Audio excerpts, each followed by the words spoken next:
Bienvenue sur Bulle de Bonheur, le podcast pour prendre le temps d'être heureux.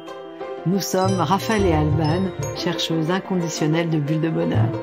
Ce podcast est propulsé par les Jeux de minutes et publié tous les jeudis. Aujourd'hui, nous vous partageons l'épisode numéro 22, Je vis pour me faire du bien. Oh là là, mais qu'est-ce que ça me chicote! Moi, j'adore rire. Et je sais que je ris très facilement.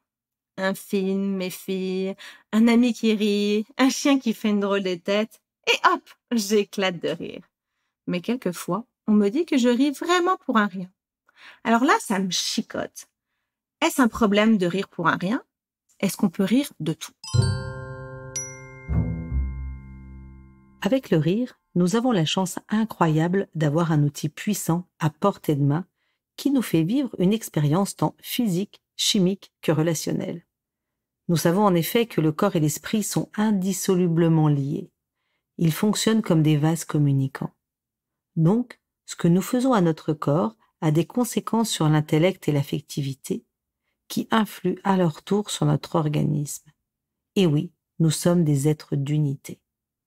L'impact du rire est tellement fort que des études ont démontré que nous pouvions agir sur notre état d'esprit en riant. Certains même ont peut-être vécu ou entendu parler de ces séminaires d'entreprise où l'on demande aux participants de tenir un stylo d'abord entre les lèvres, donc en faisant une sorte de moue, puis avec les dents, donc ça provoque un sourire. Cette expérience provenant de la théorie du feedback facial selon laquelle les mouvements du visage provoquent des mouvements de l'esprit. Même si ces théories sont un peu remises en cause aujourd'hui, il est certain que le lien entre sourire, rire et bien-être est indéniable. Rire, c'est bon pour le corps. Le rire sollicite de nombreuses parties de notre corps. Je ne vais pas toutes les énumérer là, maintenant, parce que je risque de vous perdre en cours. En voici juste quelques-unes. Tout d'abord, les muscles. 400 muscles quand même sont mobilisés. Mais aussi le cœur, les poumons, l'abdomen et bien entendu notre cerveau, avec notamment la libération d'endorphines. Alors les endorphines, on en a déjà parlé, elles combattent la production d'adrénaline et de cortisol qui est responsable de notre stress.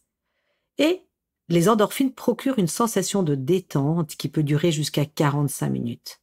Ça vaut le coup de les solliciter avec abus. Rire peut être aussi assimilé à la pratique d'un sport. Mais attention, pas d'excuse pour ne pas en faire à côté. Certains médecins, comme le docteur William Frey, qui est un psychiatre américain et qui est père de la gélotologie, et oui, la gélotologie, c'est l'art d'étudier le rire, ses effets sur le corps et le tout avec une perspective psychologique et neuroscientifique. Il précise, ce monsieur Frey, que 1 minute de rire sont équivalents à 10 minutes d'aviron. Ça vaut vraiment le coup. Rire, c'est aussi un moyen de diminuer la douleur et le seuil de souffrance d'une personne, de stimuler le système immunitaire et de lutter contre les maladies cardiaques. Bref, vous l'avez compris, c'est un puissant remède dont notre corps raffole. Rire, c'est bon pour le moral. Rire aide à maintenir une attitude positive et optimiste. C'est un allié précieux pour notre santé émotionnelle car il élimine les émotions désagréables. Parce qu'en fait, c'est impossible de se sentir anxieux, en colère ou triste lorsqu'on rit. Le pouvoir du rire va même plus loin, car il aide à combattre les idées noires. En effet, physiologiquement, il est impossible de rire et de penser en même temps. Donc, un bon fou rire et nos pensées négatives sont court-circuitées. Mais vous me direz, quand on a des idées noires, on n'a pas forcément envie de rire. C'est vrai que quand on a des idées noires, on n'a pas envie de rire. Et c'est pour cela que si le rire n'arrive pas à vous, il peut être utile de vous équiper d'une boîte à outils du rire pour vous aider à aller vers ce rire si libérateur. Il a par ailleurs été prouvé qu'en plus de réduire le stress et augmenter l'énergie, le rire permet de se maintenir focalisé et être plus efficace. Le rire nous met dans un état d'esprit qui nous amène à voir les situations avec une perspective plus réaliste et moins menaçante. Cette attitude plus détendue va faciliter également l'apprentissage, car ça va réduire la peur de l'échec ou la peur de l'erreur, et ça va apporter une dose de confiance dans l'avenir et dans les possibilités de solutions. Il est alors aisé de comprendre que ce cercle vertueux va nous amener à développer notre créativité. on est en fait plus détendu, donc on a une meilleure distance vis-à-vis de la peur de l'échec, notre esprit est donc plus souple. Et on va s'ouvrir à des possibilités alternatives. On va avoir une imagination augmentée et ça va nous permettre de voir les choses sous un angle différent. Quoi de meilleur pour le moral? Rire, c'est bon pour les relations. Il est important de savoir rire de soi. Mais attention, loin l'idée de se ridiculiser ou de se cacher derrière une attitude cynique ou ironique, voire même de se servir du rire comme d'un paravent ou d'une protection face à de la gêne ou de l'embarras. Rire de soi, au contraire, ça nous aide à mieux nous connaître et surtout à mieux nous apprécier. Quand on sait rire de soi, on accepte mieux ses points faibles et ses défauts. C'est par exemple rire de nos petits travers, de nos habitudes, qui, faut l'avouer, de temps en temps sont un peu cocasses, voire même absurdes. Savoir rire peut nous aider également à dédramatiser quand on surréagit.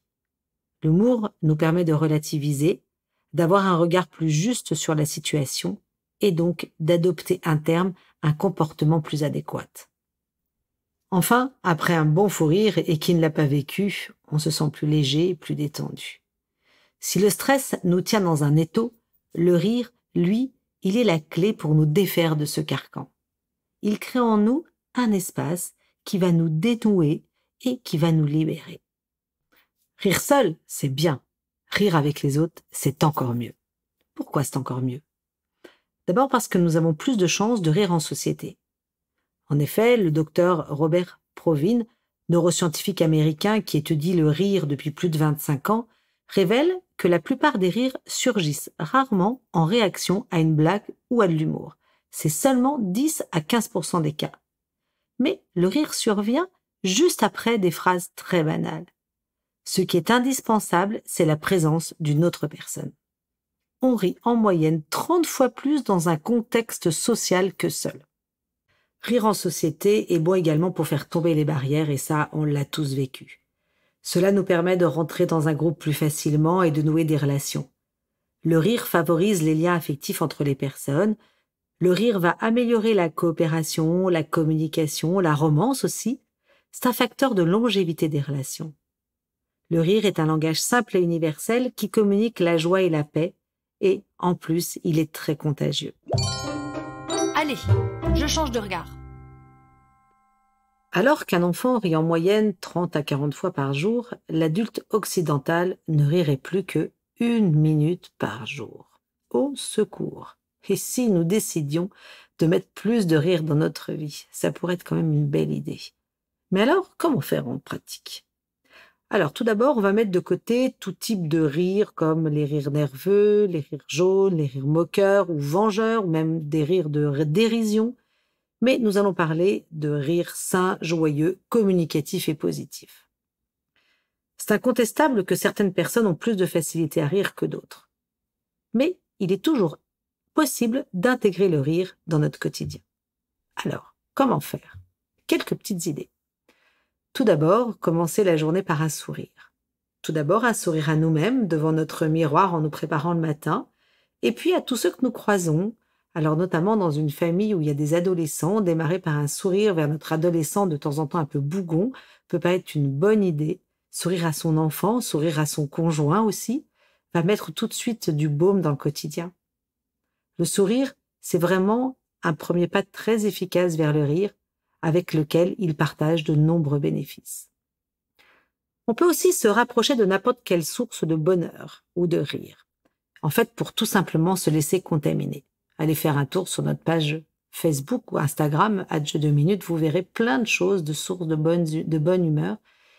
Écouter les podcasts aussi est une source de bonne humeur. Se constituer aussi une boîte à rire et dans lesquelles on va pouvoir puiser à volonté, surtout quand le moral baisse. On va pouvoir regarder, par exemple, une vidéo qui nous a fait rire ou un extrait d'une scène de nos films cultes, écouter un humoriste qui nous amuse ou des enregistrements de rires d'enfants. Ça, moi, personnellement, j'aime beaucoup réécouter des rires d'enfants. Ou alors repasser la scène qui a provoqué notre dernier fou rire. Une autre idée. Essayez de passer du temps avec des gens qui rient, avec des gens qui jouent, qui s'amusent. Les enfants, les animaux de compagnie, les adultes joyeux et positifs peuvent être de belles sources pour passer du temps à rire. Une autre solution aussi, c'est s'inscrire à un atelier du rire, à une séance de yoga du rire. D'ailleurs, je suis formatrice de yoga du rire, j'ai pris beaucoup de plaisir à faire cette formation. Et puis, regardez aussi toutes autres pratiques qui sont proposées par les partisans de la thérapie par le rire. Reconnu donc comme un facteur de bonne santé, les spécialistes recommandent environ 10 minutes de rire par jour pour un adulte. La moyenne se situe, comme je le disais tout à l'heure, à environ 1 minute par jour. Alors, êtes-vous déterminé à augmenter votre score ? Et hop, je me lance. Si j'ai bien compris, 1. Rire permet de se sentir vivant et a des bienfaits sur notre organisme et notre morale. 2. Rire favorise la relation à soi et la relation aux autres. 3. Rire nous rend plus sereins, plus optimistes et plus confiants. 4. Devenir addict au rire devrait être obligatoire. À vous de jouer, chers auditeurs. 2 minutes pour vous rappeler la dernière fois que vous avez ri et prenez la décision de rire pour vous faire du bien au moins 10 minutes par jour. Moi, j'essaye de le tester régulièrement et qu'est-ce que ça fait du bien. Avec Bulle de Bonheur, prenez le temps d'être heureux. Merci pour votre écoute. Si vous avez aimé, dites-le nous avec 5 étoiles. Laissez vos commentaires et envoyez des bulles de bonheur à vos amis en partageant ce podcast. Inscrivez-vous à la newsletter en allant sur notre site jeuxdeminutes.com, GUX, 2 en chiffres, minutes avec un S, pour être notifié des prochains épisodes. Bulle de Bonheur est propulsé par les jeux 2 minutes, 52 cartes pour prendre le temps d'être heureux.